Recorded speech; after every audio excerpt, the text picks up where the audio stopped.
আসসালামু আলাইকুম ওরহমতুল্লাহি ওয়াবারাকাতুহ। 1 মিনিট মাদ্রাসা ইউটিউব চ্যানেলে সম্মানিত দিনী ভাই বোনেরা, আমি আশা করি আল্লাহ রব্বুল আলমিনের অশেষ মেহেরবানি এবং দয়াতে আপনারা সকলেই ভালো আছেন এবং সুস্থ আছেন। আলহামদুলিল্লাহ। আজ একটি নতুন ভিডিও নিয়ে হাজির হয়েছি। সকাল এবং সন্ধ্যায় অন্তত 3বার করে এই ছোট্ট আমলটি করবেন বা এই দোয়াটি পাঠ করবেন। আল্লাহর আরশ পর্যন্ত কেঁপে উঠবে আপনার দোয়া যতক্ষণ না পর্যন্ত কবুল হয়। অত্যন্ত পাওয়ারফুল দোয়া। আশা করছি আপনারা মনের মধ্যে শতভাগ বিশ্বাস নিয়ে এই দোয়ার আমল করলে আপনার মনের সমস্ত নেক আশাগুলো রব্বুল আলামিন ইনশাল্লাহ পূরণ করে দেবেন। তাই অনুরোধ করছি ভিডিওটি আমলের নিয়তে সম্পূর্ণ দেখার। আল্লাহ তাআলার অশেষ রহমতে আজ আমরা আলোচনা করতে যাচ্ছি এক বিশেষ আমল নিয়ে, যা করলে আপনার দোয়া কবুল হওয়ার দ্বার উন্মুক্ত হয় ইনশাআল্লাহ। সকাল কিংবা সন্ধ্যায় প্রত্যেক নামাজের পর অল্প কিছু দোয়া বা জিকির পড়লে আল্লাহর আরশ কেঁপে ওঠে। এটি এমন এক আমল যা মুমিনের জীবনে এনে দেয় প্রশান্তি, রিজিক, বরকত ও রহমত। আজকের এই ভিডিওটিতে আমরা কোরআন ও হাদিসের বিভিন্ন রেফারেন্স দিয়ে আলোচনা করার চেষ্টা করব সকাল সন্ধ্যার আমল, দোয়া কবুলের সময় এবং প্রত্যেক নামাজের পরে সহজ দোয়া ও জিকির নিয়ে। প্রথমে আলোচনা করব সকাল সন্ধ্যায় দোয়ার গুরুত্ব নিয়ে। কোরআনে আল্লাহ তাআলা বলেন, হে মুমিনগণ, আল্লাহকে স্মরণ করো বেশি বেশি এবং সকাল সন্ধ্যায় তার পবিত্রতা ঘোষণা করো। সূরা আহজাব আয়াত 41 থেকে 42 বলা হয়েছে। এছাড়াও আল্লাহ রাসূল সাল্লাল্লাহু আলাইহি ওয়াসাল্লাম প্রতিদিন সকাল ও সন্ধ্যায় আল্লাহর কাছে দোয়া করতেন। তিনি বলতেন, যে ব্যক্তি সকাল সন্ধ্যায় আল্লাহকে স্মরণ করে আল্লাহ রব্বুল আলামিন তাকে যথেষ্ট করে দেন। সহিহ মুসলিম শরীফের সহিহ একটি হাদিস। অর্থাৎ মুমিনের জীবনে সকাল ও সন্ধ্যা হলো দোয়া কবুলের বিশেষ একটি সময়। এছাড়াও দোয়া কবুলের আরও সময় এবং রহস্য রয়েছে। তার মধ্যে হাদিস থেকে পাওয়া যায় বিশেষ কিছু সময় আমি আপনাদের সামনে উল্লেখ করছি। যেমন ফজরের নামাজের পর সূর্য ওঠার আগে দোয়া কবুল হয়। এই সময়টিতে আপনারা আমলটি করতে পারেন। এবং আসরের নামাজ থেকে শুরু করে মাগরিবের আগ পর্যন্ত, বিশেষ করে জুমার দিন, এই সময়টিতে বিশেষভাবে দোয়া কবুলের সময় হিসেবে ধরা হয়ে থাকে। এবং প্রত্যেক নামাজের পর এটি এমন সময় যখন বান্দা ইবাদতের পর দোয়া করে, তখন রব্বুল আলামিন আল্লাহ তাআলা তার দোয়া দ্রুত কবুল করেন এবং আল্লাহ তাআলার কাছে সেই দোয়া দ্রুত পৌঁছে যায়। এবং তাহাজ্জুদের সময় দিনী ভাই বোনেরা, যেটা বাংলাদেশের সময় রাতের শেষ তৃতীয়াংশ বা রাত 3টা থেকে ফজরের আগ পর্যন্ত, এই সময়টিতেও সবচাইতে বেশি দোয়া কবুল হয়ে থাকে। এবং সিজদার মধ্যে দোয়া করবেন। রাসূল পাক সাল্লাল্লাহু আলাইহি ওয়াসাল্লাম বলেছেন, সিজদার মধ্যে বান্দা আল্লাহর সবচেয়ে নিকটবর্তী হয়, কাছাকাছি থাকে।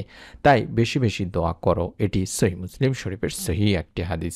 তাই আমরা চেষ্টা করব এই সময়গুলোতে বেশি বেশি করে দোয়া করা। এবং আল্লাহর আরশ পর্যন্ত কেঁপে উঠবে যে দোয়ার মাধ্যমে, সেই দোয়াটি হলো ইসমে আজমের দোয়া। যে দোয়ার মাধ্যমে আল্লাহ তাআলার কাছে বান্দার মনের সব নেক আশাগুলো তুলে ধরলে রব্বুল আলামিন আল্লাহ তাআলা সেই বান্দার দোয়া কবুল করে থাকেন। আর সেই দোয়াটিও আমরা পড়ার চেষ্টা করব সকাল সন্ধ্যায় প্রত্যেক নামাজের পরে, কিংবা যে সময়গুলোতে দোয়া কবুল হয় কিছুক্ষণ আগেই বললাম, সেই সময়গুলোতে অন্তত 3বার করে পড়ার চেষ্টা করব, আগে পরে কিছু আমল করে নিয়ে।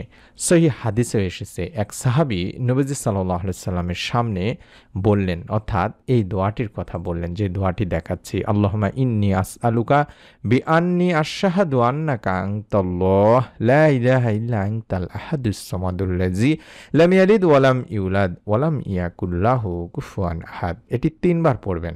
এই দোয়া শুনে রাসূল পাক সাল্লাল্লাহু আলাইহি সাল্লাম বললেন, তিনি আল্লাহর সবচেয়ে মহান নামে দোয়া করেছেন।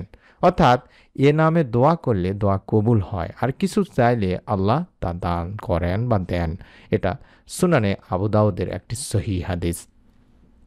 অন্য আরেক হাদিসে এসেছে, যখন একজন সাহাবী লা ইলাহা ইল্লাল্লাহ বললেন, তখন আল্লাহর আরশ কেঁপে উঠল। এর মানে হলো এ দোয়া বা কালেমার মাহাত্ম্য এত বিশাল যে আল্লাহর আরশ পর্যন্ত এর প্রভাব পৌঁছে যায়। অর্থাৎ আমরা দিনে রাতে সব সময়ে লা ইলাহা ইল্লাল্লাহ বেশি বেশি করে এই জিকিরটি করার চেষ্টা করব।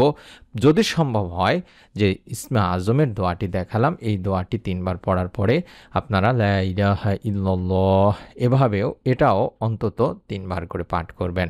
এবং প্রত্যেক নামাজের পরে, বিশেষ করে ফরজ নামাজগুলোর পরে এই আমলগুলো করার চেষ্টা করবেন বা জিকিরগুলো করার চেষ্টা করবেন। যেমন আস্তাগফিরুল্লাহ, আস্তাগফিরুল্লাহ, আস্তাগফিরুল্লাহ এভাবে 3 বার পড়বেন, যার মাধ্যমে পাপ মোচন হয়ে থাকে। এবং অন্তত একবার নামাজের পরে পড়বেন আল্লাহুম্মা আনতাস সালাম ওয়া মিনকাস সালাম তাবারাকতা ইয়া জাল জালালি ওয়াল ইকরাম। এভাবে এটাও ফরজ নামাজ শেষে অন্তত একবার পাঠ করবেন। যদি সম্ভব হয় সুবহানাল্লাহ 33 বার, আলহামদুলিল্লাহ 33 বার, আল্লাহু আকবার 34 বার পাঠ করবেন। এর মাধ্যমে 100 বার পূর্ণ করবেন। এবং অবশ্যই প্রত্যেক ফরজ নামাজের পরে জান্নাতে সরাসরি যাওয়ার জন্য আপনারা আয়াতুল কুরসি পড়ার চেষ্টা করবেন, কারণ প্রতিদিন নামাজের পরে এটা পড়লে জান্নাত ছাড়া আর কিছু বাধা থাকে না, অর্থাৎ আপনার মৃত্যু ছাড়া জান্নাতে যাওয়া আর কিছুই বাধা থাকে না। এটা আপনারা অন্তত একবার করে পাঠ করবেন। এবং অবশ্যই অবশ্যই আল্লাহ তাআলার কাছে আপনি আপনার গুনাহের জন্য মাফ চাইবেন।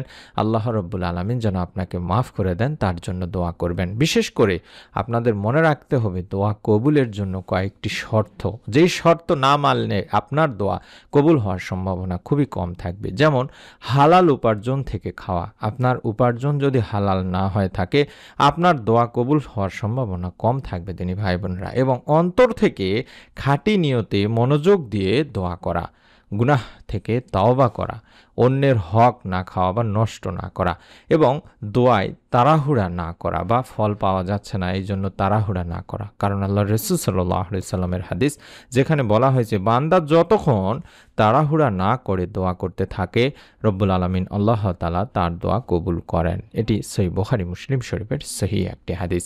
ছোট্ট নিয়মটি হলো আমরা যখনই আমলটি করব প্রত্যেক নামাজের পরে অন্তত আগে দরুদের আমল করে নিব, কারণ আমরা জানি দরুদবিহীন দোয়া আল্লাহ তাআলার কাছে পৌঁছায় না। তাই দোয়ার সময় অবশ্যই আল্লাহর প্রশংসার পাশাপাশি আল্লাহর রাসূল সাল্লাল্লাহু আলাইহি ওয়াসাল্লামের প্রতি দরুদ পড়তে হবে। হাদিসে হযরত আনাস রাদিয়াল্লাহু তাআলা আনহু বর্ণনা করেছেন আল্লাহর রাসূল সাল্লাল্লাহু আলাইহি ওয়াসাল্লাম বলেছেন, যতক্ষণ রাসূল পাক সাল্লাল্লাহু আলাইহি ওয়াসাল্লামের উপর দরুদ পড়া হবে না ততক্ষণ তা বাধাগ্রস্ত অবস্থায় থাকবে, অর্থাৎ এ দোয়া আল্লাহ তাআলার কাছে পৌঁছাবে না এবং এ দোয়া কবুলও করা হবে না। তাই আমাদের প্রথম কাজ হলো অন্তত 11 বার করে দরুদ শরীফ পাঠ করে নেওয়া, তারপরে এই আমলগুলো যেগুলো শিখিয়ে দিলাম সেগুলো করা। চেষ্টা করবেন অন্তত 11 বার আল্লাহুম্মা সাল্লি আলা মুহাম্মাদিন ওয়া আলা আলি মুহাম্মাদ অথবা দরুদ ইব্রাহিম এটি অথবা দরুদ ইব্রাহিমটি অন্তত 11 বার আগে পড়ে নেবেন। তারপরে আপনারা চেষ্টা করবেন আল্লাহুম্মা ইন্নী আসআলুকা বিআন্নী আশহাদু আন্নাকা আনতাল্লাহ লা ইলাহা ইল্লা আনতাল আহাদুস সামাদুল্লাযী লাম ইয়ালিদ ওয়া লাম ইউলাদ ওয়া লাম ইয়াকুল লাহু কুফুয়ান আহাদ। এভাবে এটা 3 বার পাঠ করা। এই আমলটি করার পরে আপনারা 2 হাত তুলে আল্লাহ তাআলার কাছে দোয়া করবেন। আপনার মনের যত নেক ও ভালো ইচ্ছেগুলো আছে সেগুলো আল্লাহ তাআলার কাছে বলবেন। অবশ্যই অবশ্যই নিয়ত করে আমল করবেন। চাইলে ভিডিওটিতে একটি করে লাইক দিয়ে কমেন্টে অন্তত আমিন লেখার মাধ্যমে নিয়ত করে ফেলুন। অবশ্যই অবশ্যই আপনাদের কাছে অনুরোধ করব নিজে আমল করবেন, আপনার নিকট আত্মীয় স্বজন কাছের মানুষজন যারা আছে তাদের কাছেও ভিডিওটি শেয়ার করে দিবেন সওয়াবের নিয়তে। এবং নতুন আমলের ভিডিও যাতে করে আপনি মোবাইলে সরাসরি পেয়ে যান তার জন্য এই মুহূর্তে এই ভিডিওটির নিচেই দেখুন, মোবাইলে দেখলে সাবস্ক্রাইব লেখা আছে, এরকম সাবস্ক্রাইব লেখাটির উপর আমি যেভাবে চাপ দিলাম এভাবে চাপ দিয়ে রেখে দিন। ইনশাআল্লাহ প্রত্যেকটি নতুন ভিডিও আপনার মোবাইলে সরাসরি পৌঁছে যাবে। সকলে ভালো থাকুন, সুস্থ থাকুন। আমরা দোয়া করি রব্বুল আলামিন আল্লাহ তাআলা যেন আপনাদের সকলকে এই ছোট্ট আমলের ওসিলায় আপনাদের মনের সমস্ত নেক ও ভালো ইচ্ছেগুলো পূরণ করেন, দোয়া কবুল করেন। আমিন। আসসালামু আলাইকুম ওয়া রাহমাতুল্লাহি ওয়া বারাকাতুহু।